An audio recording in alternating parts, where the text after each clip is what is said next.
United States government. It cranks out millions of pieces of paper a day. You couldn't find a better prospect for the paperless office and computers. Indeed, computers are being used increasingly in the political process, especially in that little process called campaigning and getting elected. Today we're going to take a look at computers and politics on this edition of the Computer Chronicles.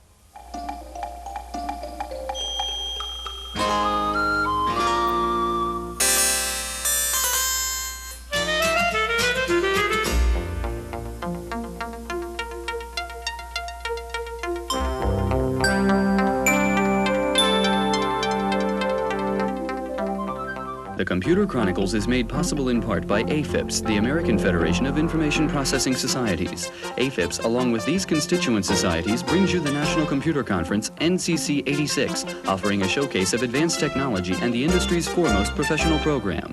For conference information, call 800-NCC-1986. Additional funding is provided by McGraw-Hill, publishers of Byte. Byte's detailed technical articles on new hardware, software, and languages cover the latest in microcomputer technology worldwide. Byte, the international standard.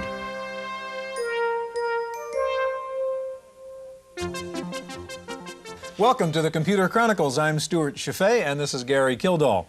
Gary, what we're looking at on the Mac here is a database service called Washington Alert Service. It's kind of expensive, about $100 an hour, but it has an incredible amount of information about what's going on in the political process in Washington right now. For example, we can find out the exact schedules right now of all the committees in Congress, what's going on the floor of the Senate or the House. We can check the status of any particular bill that's before Congress right now. We can check the voting records of the members of Congress and of the members of their constituent districts. It seems this is a very good example of how computers are being used to handle the massive data management problems involved in the political process. But aren't people also concerned that computers could be used in a dangerous kind of 1984-ish way to threaten the political process? Well, Stuart, this is a clear example of how we're moving into the information age, where information is a valuable commodity. If you have access to quick and ready access to this information, you have a tremendous competitive advantage. Now, if there's value in, say, the background of a congressman or their constituents, then you can imagine what the value would be of having our own personal records accessible. And how do we keep that from happening? Well, that's a problem. We're going to talk to politicians and pollsters and lobbyists and political consultants today to find out, in fact, how they are using computers in the political process. We're going to begin by taking a look at the use of computers in the California state legislature. At California's state capitol in Sacramento, politics as usual is giving way to automation as usual. At the Senate, in congressmen's offices, at almost every level of legislative life, computers have arrived. In an effort to trim the 500 million pages printed every year for the legislature, the Capitol's data center has established a network of mainframes and PCs to provide instant access to legislative activities. Using unique bill tracking software, representatives can watch the progress of legislation through the Assembly, the Senate, and the myriad committees. The system's new terminals display proposed amendments in the same way as the traditional paper document, but with the advantage of highlighting them in color. As members become accustomed to their new machines, they find their own applications. In this office, letters from constituents are coded and then matched by topic to the bill tracking database. When a controversial bill approaches the crucial vote, warning letters are quickly dispatched to interested voters. While to some critics, a database of choice voters might seem like an open invitation for campaign activities, legislators are eager to point out their genuine need for the system. On average, each office holder has 8,000 bills to watch over and several 100,000 constituents, each one with an opinion to express.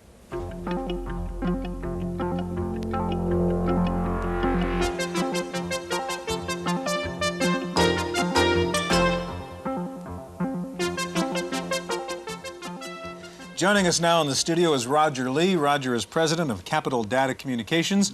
And next to Roger, Frank Tobe, president of Bielo, Tobe & Associates. Both these gentlemen involved with two of the leading companies in the use of computer technology in politics, Gary. I'll start with a very general question for Roger. Just how are computers generally being used in the political campaigns these days? Well, basically what we do with computers is try to target voters for political campaigns and office holders. In other words, we build databases using the registered voter file, and then using other files, match it against the voter file to pinpoint as much information as we can. What's their occupation, what's their age, what's their ethnicity. We might take a surname dictionary and bounce it against it, or their gender in a lot of cases. So we're trying to find out as much as we can about that individual voter, how many times they voted in the last 5 elections, let's say.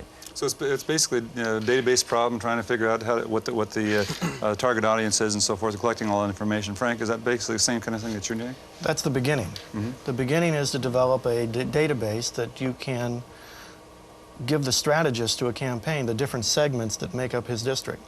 And then he has to spend the campaign's money to try and develop these segments into people who want to vote for his candidate. And so they use pollsters and other forms of direct contact to try and find out what's going to persuade these different segments. The more that we can identify through the use of the database, the better opportunity the pollster has to try and find segments that we can target. Once that we target them, then we start using different types of products to get our message, to get the campaign's message across.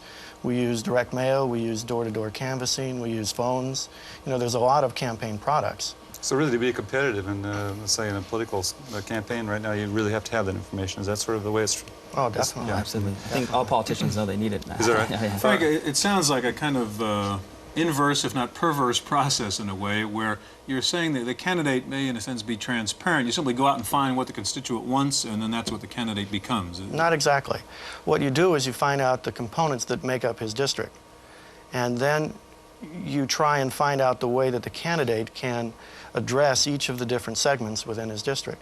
For instance, if you've got a highly ethnic district, then it's incumbent on the candidate to have something unique to say to those ethnic groups. And it might not be the same thing that a non-ethnic working guy would pay attention to. So you have to identify them just to get their attention. You know, a lot of people throw campaign mail as they throw junk mail away. And so what you try and do is to find some affinity. And that affinity is determining that they are an ethnic or have an ethnic background, or they're a working man, or they live in a high-rent district, or they're, and so on, all the different segments. Now, Roger has a product, a software product that is used apparently in political campaigning. Could you show us what you have here? Sure. This is Solon, and Solon is a software product for IBM PCs and compatible that small campaigns primarily can use, although large campaigns can tie into the mainframe with it as well. And it has really 3 components to it. The first section is for incumbent office holders, and it allows them to track casework. When someone writes their office or calls their office, you can record where that referral came from, if it came maybe referred to the governor's office or something, or it came directly, who you assigned it to in your office, and what action you took with that particular constituent's inquiry. The second part is more campaign administration, to candidate scheduling. You can actually schedule multiple campaigns. It'll do all the finance-related types of items, record contributors, who they are, their occupation, their income, I mean, the amount of contribution. You can also do some polling, set up questionnaires, tabulate the questionnaires, do district analysis, and so forth. How about a demonstration? Sure. Let's take a look at the political office management segment. This actually is installed right now in every assembly office in the state of New York. And that's this first one that's up here now. So this would be the case management, casework management you were talking about? That's correct. That's correct. And so the constituent writes to the office, and the first thing you'd probably want to do is see if that individual had written previously. In this case, let's take John Davis here and take a look at him. What do we know about him? Well, let's see. Obviously, we know his name, we know his address, his phone number. We know he goes by a nickname Jack. Obviously, or probably he's written in this case before, because we know quite a bit of information about him. We know he's president of a computer company. And then we also know his date of birth in this case, social security number. We can see that his national ancestry is Italian, he's Caucasian.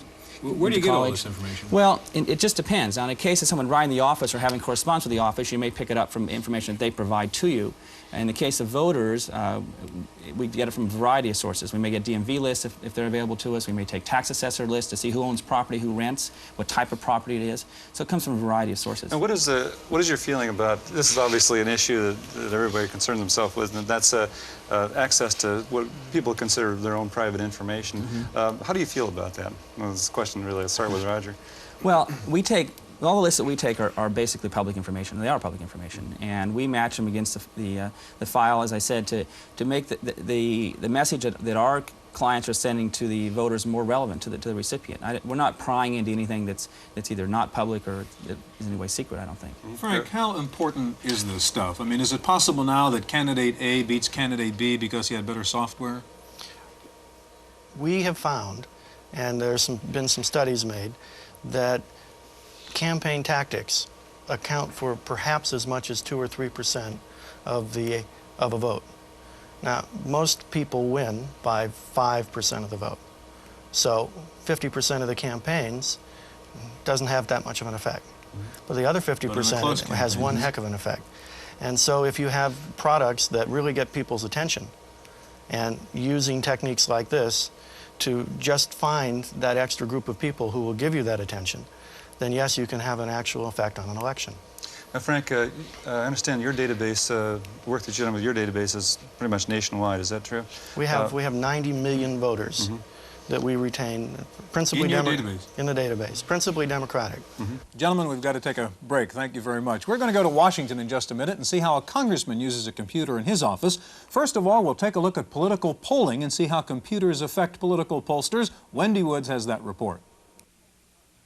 As politicians have become increasingly dependent on polls, pollsters have become increasingly dependent on computers. Field research, for instance, is filled with a network of terminals connected to a VAX mini-computer. The system draws random phone numbers that operators will call, allows interviewers to read questions right off the terminal, enables them to send those answers directly to the mini-computer.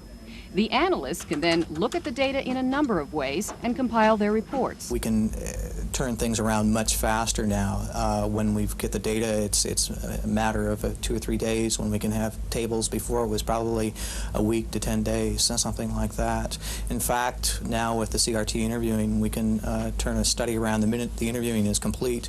Over the last few years, computers have virtually taken over the research field. However, one job where computers won't intrude soon is the job of interviewer. Human operators still beat out the synthesized voice. Perhaps the most important aspect of automated research, however, is that the results produced are far more accurate. Field research polls, for instance, claim just a 3.1% margin for error in general, and few politicians can argue with that. For the Computer Chronicles, I'm Wendy Woods.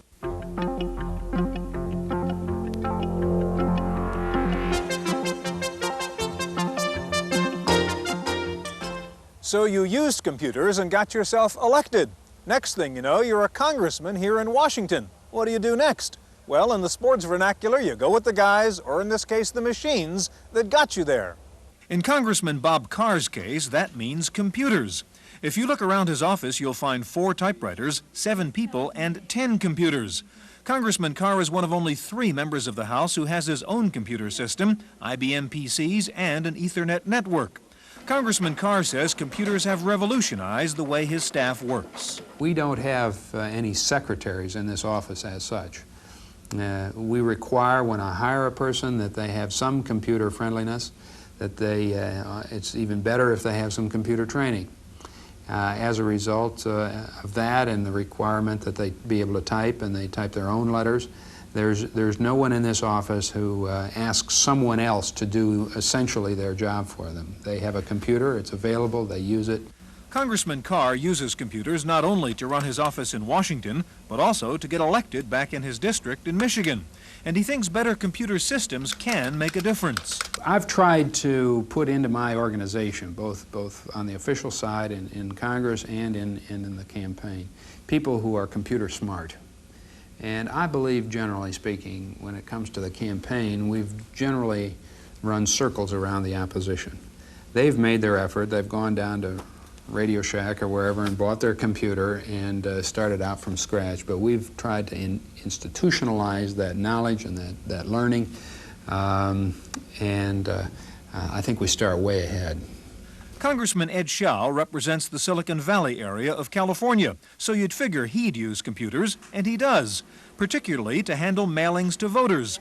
Though some people complain about computerized letters, Zschau says it all makes sense. In a campaign, essentially what you're trying to do is get your message out to the voters. Some messages that you have make no difference to the voters. So you're wasting your time and your energy and your money if you're sending that message out to those voters. Another message to those voters could be very influential in their decision making. So the use of computers in order to target, if you will, the messages that you send out to those who really care about what you're saying, I think is perfectly appropriate. Congressman Zschau sees the day when a computer program could actually design a political campaign.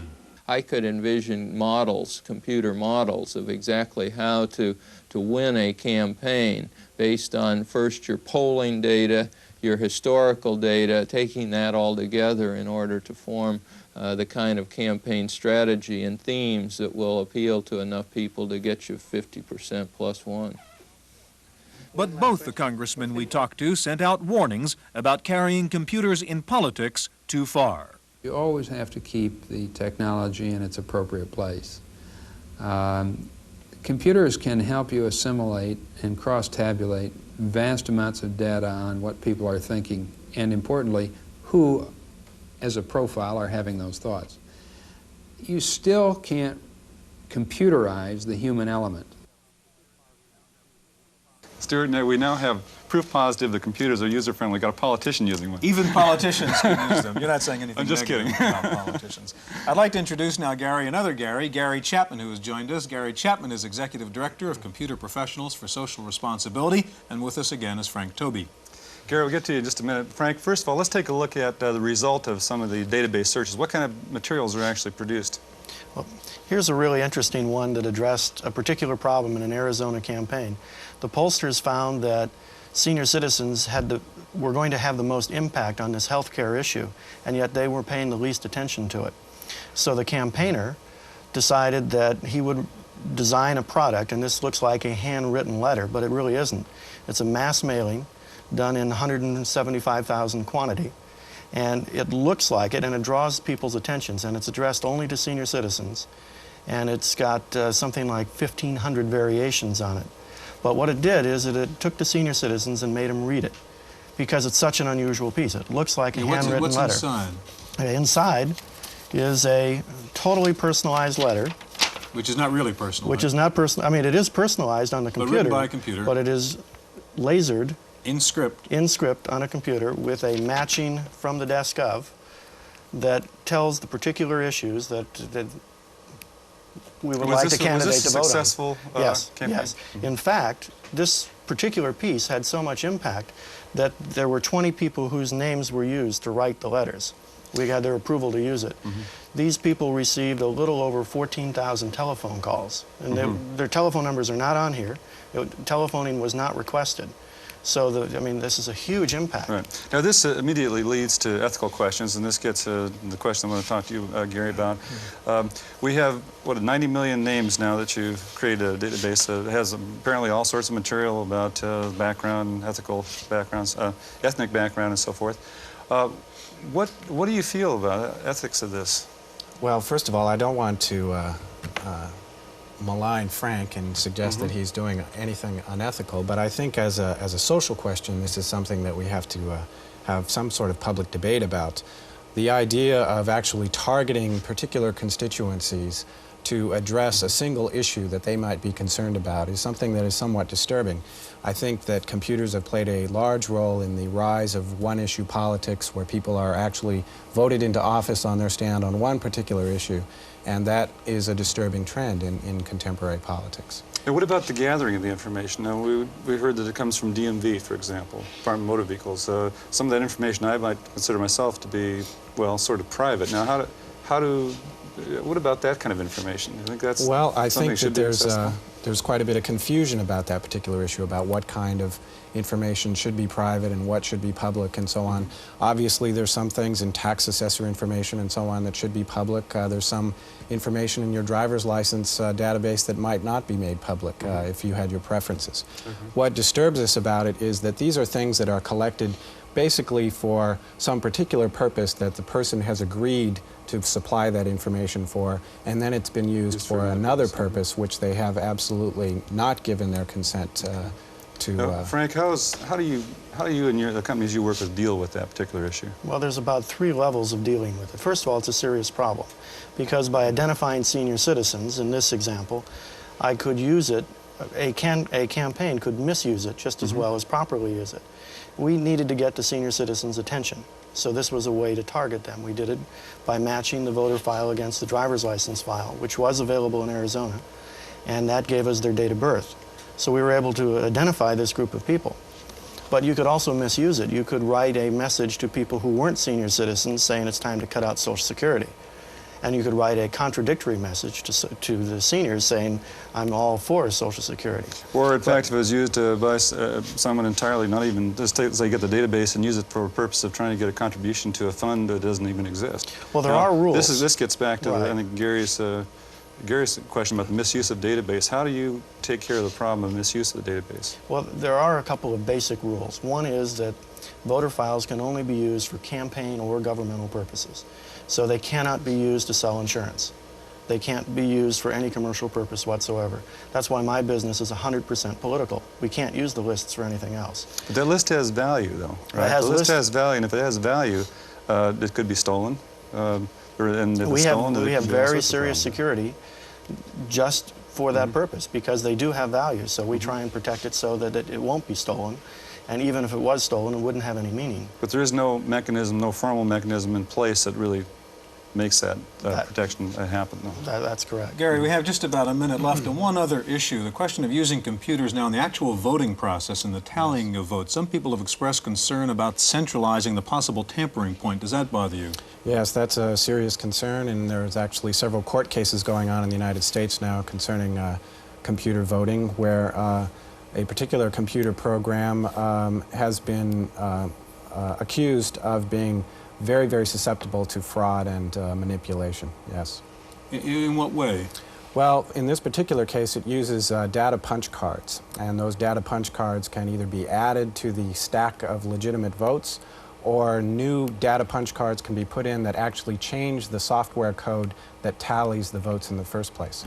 A serious problem. Gentlemen, thank you very much. There's no question computers, like any other tool, can be used for good or they can be used for evil. We're going to get the thoughts of our commentator, George Morrow, on the subject. You know, paper made it easy to record information.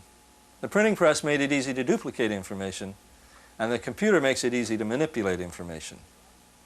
Politics is the art and science of manipulation, manipulating people and events.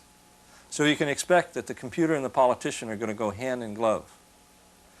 Now, lobbyists have manipulated legislatures for a long time, and the politicians are now going to use this computer as a device to try to manipulate you, to try to make you think that things are something that they aren't. Now, having a leg up on it is your best defense. And nobody ever told us or promised us that a democracy was going to be easy to run, but a well-informed population, a well-informed electorate, is the best device to keep it running well. Knowing what these computers can and will do is your best defense. That's my opinion. I'm George Morrow.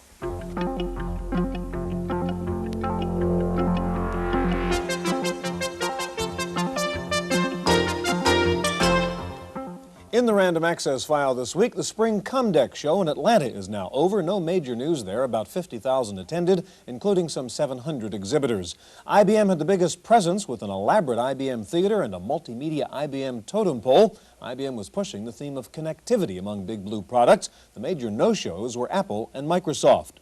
Despite all the rumors during the past week, there is at the moment no deal between Steve Wozniak and Nolan Bushnell to merge their two companies. There were stories all over the place that Wozniak's CL9 company and Bushnell's Axelon Inc. would join forces to produce computer-based toys. Both high-tech pioneers say they do intend to work together, but at the moment, no merger. In our legislative update file, you may find Congress a little more attentive to the problem of computer crime these days after Congressman Ed Zschau's computer system was broken into by a hacker last week. His entire database, consisting of constituent mailing lists and form letters, was erased. It's believed to be the first computer break-in on Capitol Hill. Meanwhile, the House Subcommittee on Crime heard testimony this past week about computer crime. Representative William Hughes of New Jersey, sponsor of a computer crime bill, said hackers are no longer teenagers motivated by fun, but professionals motivated by profit. The Hughes bill would make it a felony to maliciously cause damage to a computer program or database. And hacking moved into the video arena last week as Captain Midnight surfaced as the first space hacker. The mysterious intruder broke into HBO's satellite feed with a protest message. FCC investigators say they suspect the transmitter dish was somewhere in Texas. They're studying the characters and color bars used in the transmission in an effort to identify the kind of equipment the hacker used. Time for a software review, and here's Paul Schindler. Does this remind you of a database management system? Of course not. It's a Lotus 123 spreadsheet. And never the twain met until a company called ANSA in Belmont, California, borrowed the spreadsheet idea from Lotus as the basis for their data management program, Paradox. And that's not all they borrowed. Even the command menus look like 123. And a venture capital group, Seven Rosen Partners, helped ANSA get started. The same people helped fund Lotus. Paradox may look like a spreadsheet, but it operates like a fully relational database manager, just like the ever-popular DBase. But unlike DBase, you don't have to learn a complex programming language. Creating files is logical and straightforward. You then enter records or transfer them from your current data management program. Paradox automatically reformats a variety of records from other programs into its internal format. Now, Paradox takes a lot of hardware, at least 512K of memory, and while a hard disk isn't absolutely required, it's a practical necessity. Add to that the $695 price tag, and you'll see I'm talking about a serious investment. But if you need powerful data management, combined with relative ease of use, Paradox is worth it. For the Computer Chronicles, I'm Paul Schindler. Zenith has announced that it's cutting prices on its personal computers. The single drive Z158 goes down $300 to $1999, and the hard drive AT compatible, the Z200, is being cut by up to $1,000. Zenith may have won the IRS portable contract, but Grid Systems announced this week that it has won a contract to supply portables to the post office. The deal could be worth up to $8 million for 3,000 Grid portables. Voice technology moved a giant leap forward as IBM and AT&T made their first appearances at the annual Speech Tech trade show in New York. Sales of voice products passed the $100 million mark last year. The products shown range from toy bears that speak and listen to office automation systems and industrial systems. And major work is underway by the Air Force to provide speech technology to pilots. The American Electronics Association is trying to do something about the shortage of teachers in the computer field. The AEA has set up a new scholarship program that will provide up to $76,000 for a PhD student if the student agrees to teach for 3 years after graduation. Finally, a piece of game software zoomed up the charts last week, moving from 15th to 5th on the bestseller list in just 1 week. It's called F-15 Strike Eagle. It's a flight simulator that lets you pilot an F-15 attack bomber. Among the pre-programmed targets is a terrorist camp in Libya. That's it for this week's Chronicles. We'll see you next time. The Computer Chronicles is made possible in part by AFIPS, the American Federation of Information Processing Societies. AFIPS, along with these constituent societies, brings you the National Computer Conference, NCC 86, offering a showcase of advanced technology and the industry's foremost professional program. For conference information, call 800-NCC-1986. Additional funding is provided by McGraw-Hill, publishers of Byte. Byte's detailed technical articles on new hardware, software, and languages cover the latest in microcomputer technology worldwide. Byte, the international standard.